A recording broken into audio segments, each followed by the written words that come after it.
Mga kabsat, Diyos ko po Lord Rudy. Nagwawala yung mga garapata, mga kakabsat. Nagwawala sila. Hindi nila matanggap yung gustong gawin ni Joel kasi a-attend siya sa special session, mga kakabsat. No? Sabi nila, puro ka lang pakulo dyan, hindi mo talaga gusto magtrabaho eh. Umamin ka na, Joel. Ganun sila. Matragis Diyos ko Lord, tawag ang garapata. Tarantang-taranta na sila sa gagawin ni Joel. Paano ba naman kasi kahapon naglabas sila ng video, no? Si Joel naglabas ng video na sabi niya kailangan na rin magtrabaho, gawin natin ang ating constitutional duty. Magtrabaho tayo, Diyos ko po Lord. Paano ba yan, mga garapata? Na-enlighten siya ng Holy Spirit. Kaya ngayon, wala na, mabsat. Sino ba yung mga natataranta, maestro? Dali, pakita natin yung mga natataranta. Tapos pag-usapan natin, mabsat. Kasi nag-iiyakan talaga sila, mabsat. Hindi nila matanggap yung plano. Bakit ikaw pa, Joel? Ha? Bakit? Ano bang pinangako sa'yo, Joel? Diyos ka pa, Rudy, mga kabsat. Ako po, Joel, sasanib nga ba sa majority? Sa special session? Kaya itong mga DDS na to nagwawala sa galit. Ay, Diyos ko po, Rudy. Nako po. Siya. Pag-usapan natin to. At nagwawala na sila, mabsat. Hindi nila matanggap yung mangyayari, no? Alright. Again, sa mga bagong pasok, syempre, huwag kalimutan mag-like muna. Like muna. Syempre, paparamdam kayo sa chat box, no? Para mabasa na yung maestro yung inyong mga mensahe dyan, mabsat. Kasi itong mga garapatang to, sigurado, no? Talagang todo. Ngayon, lalo na ngayon. Kaya nga, si Alan Peter, parang tinanggap niya, kung papalitan ako bukas o kaya sa Lunes, gusto nilang palitan yung Senate President, bahala sila. Parang tinanggap na ni Alan kasi wala na eh. Diba? Accepted niya na talagang tapos na ang maliligayang araw niya. Diyos ko po. Alright. Let's do this. Puntahan ko lang yung ating para meron akong monitor dito. Nakikita ko kung ilan na pumapasok. At syempre, shoutout sa mga kasama. Iyak talaga mga DDS. Baliw, sabi nila.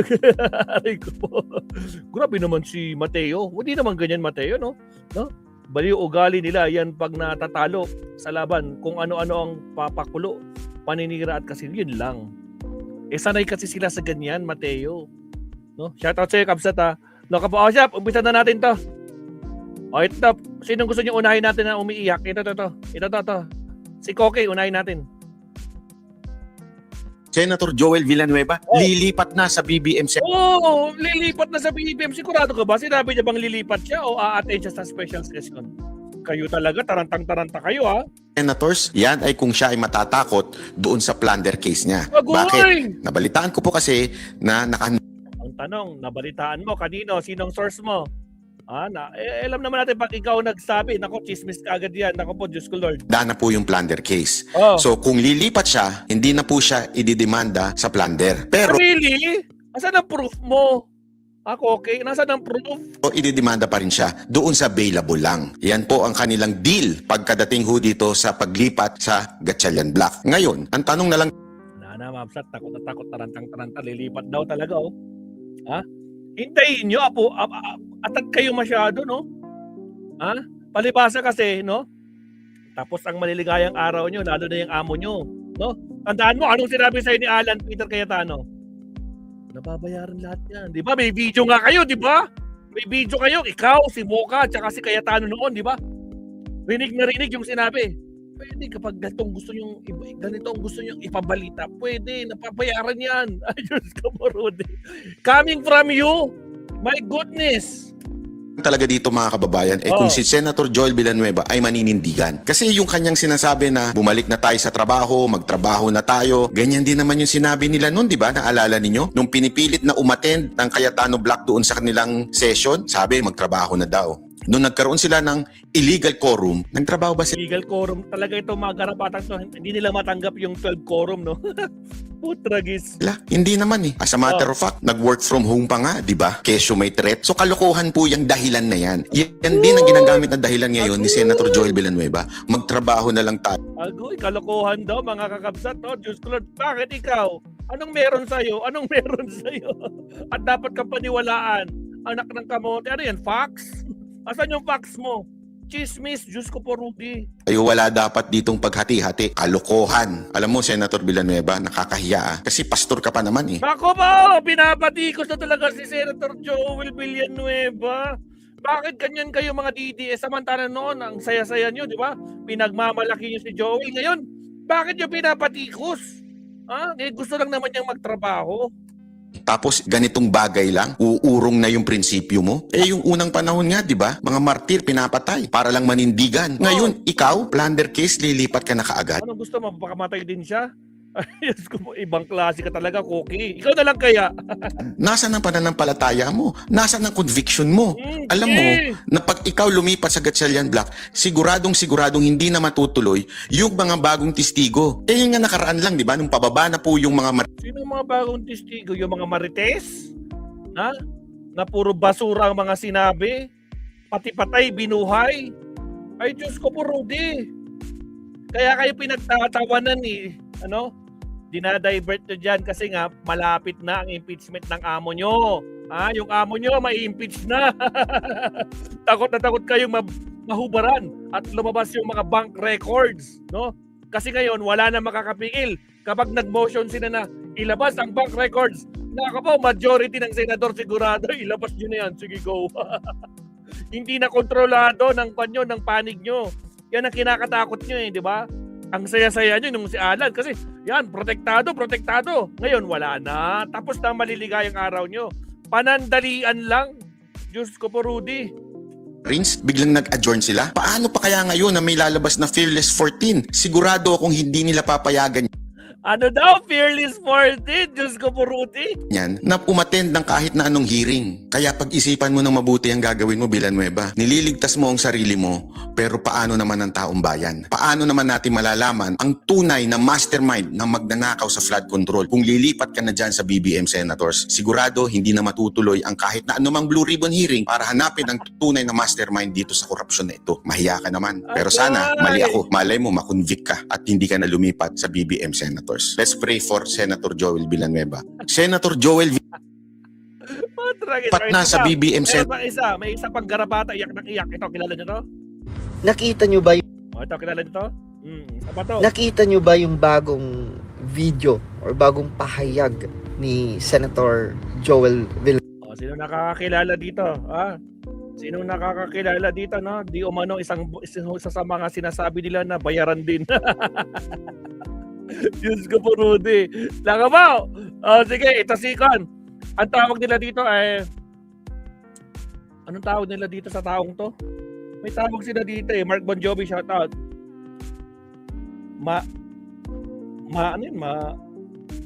Kasi di ba si Mandalulo, di ba? Magkasama. Kasama ni Mandalulo to eh. Di ba yung sinasabi ni Badoy noon na nilabas ni Robin Hood Padilla? Diyos ko po, ano pangalan nito? May code name to eh. Rosalinda, ayun si Rosalinda. Diyos ko po, Rudy. Villanueva? Oh. Sus, ang dami pang paikot-ikot, di ba? Ay, focus! Ganyan kayo eh, di ba? Porkit nalaman yung nag-decide na siya na talagang a-attend siya sa special session, tarantang-taranta kayo. Naku po, triggered ng group chat nyo. Itsuhin mo na lang, Joel Villanueva. Oh. Sinisipa niya yung gulo dyan sa Senado. Bakit ba nagkakagulo dyan sa Senado? Kasi ayaw matanggap ng grupo ni Win Gatchalian, nila It Bulaga at nila Pinky Lacson na kay Senator Alan Peter Cayetano na ang leadership. Ano daw? Na kay Alan Peter Cayetano ang leadership? Kailan? Ito talagang kumag na to. Diyos ko, galingan mo naman. Naku po, sayang naman yung binabayad sa'yo, di umano. Diyos ko po. Kasi nga, gustong kontrolin ng grupo ni Win Gatchalian.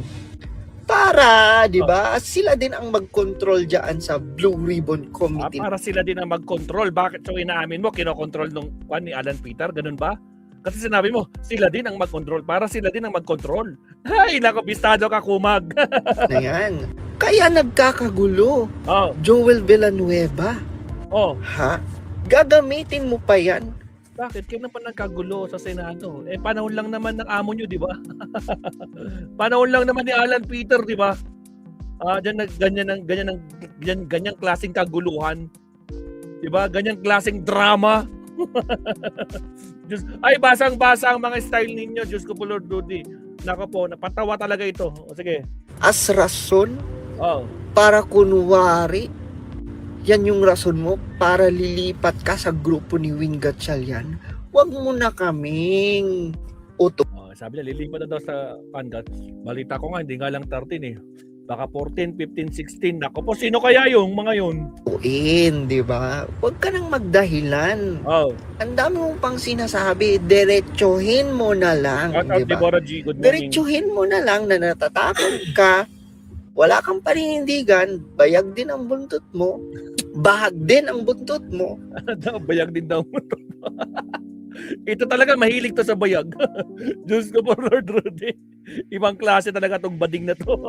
Diyos ko po. Ang dami mong pang pasakali, Oh. di ba? Kunwari, concern ka pa sa mga Pilipino, ginagamit mo pa Ago. ang trahedya na nangyayari Eh, ganyan naman kayo, marunong kayo manggamit, di ba? Diyos ko po. ngayon sa mga kababayan natin. Oh. Huwag na, diretso na. Huwag ka nang magpaliwanag. Sabihin mo na diretso, nalilipat ka kila Win Gatchalian.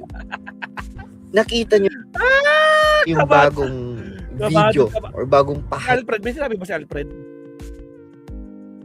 Alfred. Teka lang, may post si Alfred eh, bago alam ko. Sabihin natin si Alfred.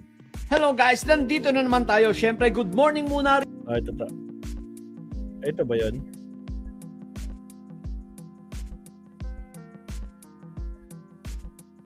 Nagkumpulan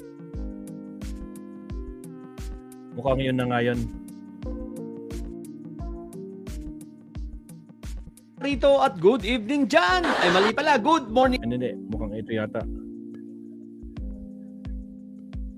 Ay, hindi po ito nawawala. Pinakita kong kanya eh. Yung... Hello Ito. guys, nandito na. Ito pala yun. Hello guys, nandito na naman tayo. Syempre, good morning muna rito at good evening dyan. Eto guys, heramin lang natin itong shout out kay Attorney Dino Heramin ko lang itong kanyang post, okay? Sabi niya rito, 16 votes na raw, going 17. Gaano ito katotoo, mga ka-DDS? Oh! Mga DDS, tinatanong kayo ni Attorney Dino, gaano raw ba katotoo? Lagi 16 votes. Ito guys ay kung mangyayari na ito, no? So ibig sabihin ang tingin ko ang matitira na lang na solid na mga didilis sa may Sayad Block ay si ang magkapatid na online seller, si Kawatano, okay? Si Aimee Mangabarena, si Robin, si The Goat, no, si Kambing Nana, at si Marco Tae. Yan 5 lang. Yan 5 lang ang tingin ko kung matitira na lang talaga dito sa may Sayad Block. At kung ito ay 17 at kung ito ay magkakatotoo, going to 17. Naku po, Rudy! Shoot sa balde si Inday Sayad. Pero ito yung guys kasi marami nagsasabi tulad ng paglipat ni Joel Islulong, itong paglipat ni Cheese, ni Quick Melt. Marami nagsasabi ng mga ka-BBM natin at mga ninenervyos at sabi wala kaming tiwala diyan. Kesyo ma-absuelto na ba yan? So guys, huwag kayong magpapaniwala sa didilis. Kayo naman, no? Unang-una, lawakan muna natin ang isip natin. Pare-pareho tayong walang tiwala. Ako, personally, wala akong tiwala sa mga yan. Kaya lang, ang tinitingnan ko muna rito, kaayusan ng Senado at impeachment trial ni Sayad. Ano ang ibig ko sabihin? Okay. Guys, hindi itong mga ito absuelto. Ngunit sa kasalukuyang sitwasyon, kinakailangan nating ma-establish na ang presidente ng Senado. Kaya kinakailangan ng 13 boboto. So ang paglipat ni Joel Islulong ay magbibigay ng isang kumpirmasyon at pagtigil ng kaguluhan at pagtigil ng pagnanasa at kabaliwan nitong si Auntie Petra. Grabe naman pagdanasa yan ni Auntie Petra. Diyos ko Lord. O siya, okay na tayo dyan. Okay lang. Ano naman Konti tayo? lang kinuha Siyempre, natin, no? good morning O siya, muna rito. At Punta na tayo dito kay Kwan at kay attorney. Pakinggan natin, Ma'am Sat, yung kay attorney. Ito, tungkol dun sa paglipat, no? Anong pwede? Posibleng may talaga na ang official na Senate President. Bakit nga ba? Dito sa special session.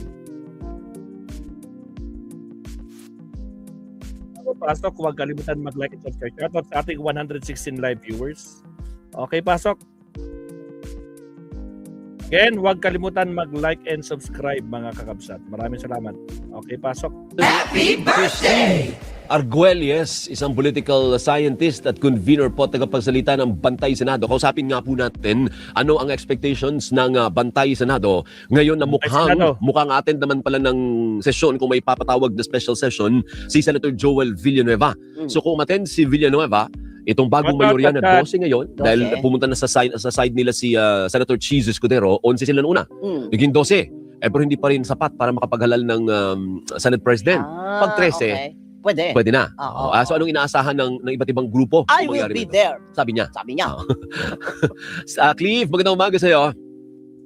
Magandang umaga, Alvin at Doris. Good morning. So sa palagay mo ba makakapaghalal ng bagong Senate President this time or any moment from now once the President calls for a special session?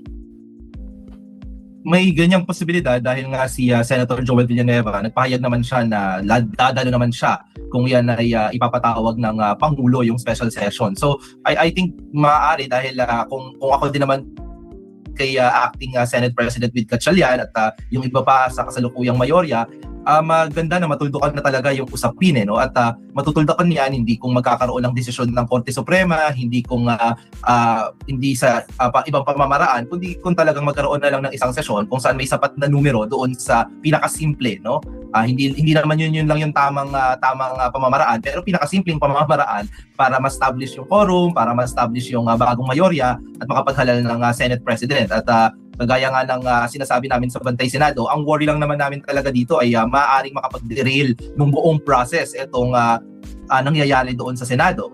And sana hindi ginagamit na excuse. At sana hindi actually yun yung point, no, kung bakit pinapatagal pa yung pagkilala ni Senator Alan Peter Cayetano halimbawa doon sa bagong liderato. What do you think of Senator Alan Peter Cayetano, Cleve? Sa palagay mo ba titigil siya o gagawa ng paraan to stay relevant? Alam mo pa din, parang hindi nawawalan ng hindi nawawalan ng gimmick si Senator Cayetano. Yes, meron siyang entry palagi, Cleve. Correct. Well, I think kung as an observer, kung titignan ko lang si Senator Alan Peter Cayetano, I think wala kasi siyang masyadong incentive para kilalanin na yung bagong liderato. Kumbaga, advantage niya na ipagpatuloy yung gulo, ipagpatuloy na merong confusion kung sino ba talaga yung Pangulo ng Senado. Una, nag-aalala tayo na baka yung impeachment trial ay maantala o kaya naman ay mapagpaliban. O kahit pa magpatuloy, meron ng shadow of doubt, di ba, sa pagtingin ng ating mga kababayan dahil nga sasabihin nila, ito ba ay tama ba ang proseso? Tama ba na ito ang presiding officer? Hindi ba dapat si Alan Peter? So maybe chaos is the point, diba? Parang baka yung gulo talaga yung hinahanap para ma-delegitimize yung buong impeachment trial process, and that's a worry. Secondly, maaari din na tungkol ito sa potential na election sa 2028. Baka it's about further political ambitions, and hindi naman yun nakakagulat kasi ang ating mga senador ay presidents and vice presidents in waiting. Si Senator Cayetano, tumakbo naman na siya bilang vice presidente noong nakarang eleksyon, mga nakarang eleksyon. So maaaring ito din yung kanyang plano na gusto niyang manatili sa public eye, part of public attention by doing this, but also baka nag-audition siya sa mga iba't ibang mga kampo na maaaring tumakbo sa 2028. And pag titignan mo din kasi, maaaring yung kanyang incentive, yung hinahabol niyang support, political support ay hindi na nanggagaling sa mga tao halimbawa na nagagalit sa gulo sa Senado, maaaring nanggagaling ito doon sa mga sumusuporta na hindi matuloy ang impeachment trial ni VP Sara halimbawa, no, o tinututulan ito, no? Kasi maaaring ganyan na yung kanyang plano. Tatawa naman ako sa salitang audition, partner. Para ini-imagine ko performative ito. Oo. Pati ako, nag-audition pala itong si Cayetano. Ay, bakit? Bakit? Kailangan sing and dance ka para ma-impress sa'yo yung kung saan ka man At may nag-audition. mga hurado. Nakakatawa man, Cleve. Oo Pero nga. parang Senador ganun yan, nangyayari. Ano, kaya parang everything sa totoo lang. is Tapos performative. never Oo. Pero Clive, hindi kaya pwede ring tignan as hindi naman ayokong gamitin ang termino partner. Paano mo masasabi ang political suicide? Kasi alam naman ni Alan Peter Cayetano na mayorya nung nakakarinig sa kanyang mga posts ay ayaw talaga. Ang hirap siyang paniwalaan. Maaaring maaari mong sabihin na bad for politics, no, na makababa ito ng kanyang popularidad. Pero sa tingin ko, totoo na baka nationally pag-aggregate, no, buong bansa yung tinignan mo, maaaring talagang unpopular na si Senator Alan Peter Cayetano, no. Hindi ko pa nakakitaan ang bagong survey pero yan din yung aking pagtingin. Pero papaano kung hindi naman tayo o hindi naman buong bansa yung audience, no? Pagaya nga ng sinasabi ko sa ilang mga kaibigan, no, kapag sinasabi nila na bakit ba ganito yung sinasabi ni Senator APC sa kanyang mga Facebook Live. Hindi niya ba alam na hindi maganda sabihin ang mga bagay na ito? Ang sabi ko, baka hindi ikaw ang audience, no? Baka hindi tayo ang audience. Kasi kung ginagawa araw-araw ito ni Senator Cayetano, there should be a reason for it, no? And tingin ko, maaaring tina-target niya specifically, halimbawa, mga Duterte voters, no? Na bagamat hindi naman na silang majority ng bansa, no? Sa mga huling mga pagtatala sa surveys, malaki pa din, significant pa din yung base. And if that's, kung kahit pa 20% na lamang yung mga Duterte voters nag-identify that is the Duterte bloc, malaki pa din yan for a potential re-election in the Senate o kaya naman ay vice presidential run. So if you're just gunning, if you're nililigawan mo na lamang, no? Ayaw kasi natin ng audition. Baka nililigawan mo yung Duterte bloc, no? Maaaring kaya nag-make sense politically para ipagpatuloy niya yung ganito. Opo. Sabi ni Dr. Angelo Librojo, bakit Alan Peter Cayetano lagi sinasabi nyo? When you refer to him, ang haba nakakaumay po. Di ba pwedeng APC na lang? Hindi, yun ang tunay niyang pangalan Alan Peter Cayetano. Oo, doon naman siya kilala talaga. Oo. Pero yun ang pangalan ng mama. Kaya tawagin natin sa formal. After all, senador natin yan, partner. Oo. Di ba halal na senador yan? Oo. At nakaupo naman. Pwede naman siya tawaging Al. Yun alam mo, partner, about the prosecutor. Passes mo kay Cleve. Yun. Oo. Bago natin siya pakawalan dahil 750 Sir Clive, di ba nilabas na po yung mga tatayo na private prosecutors?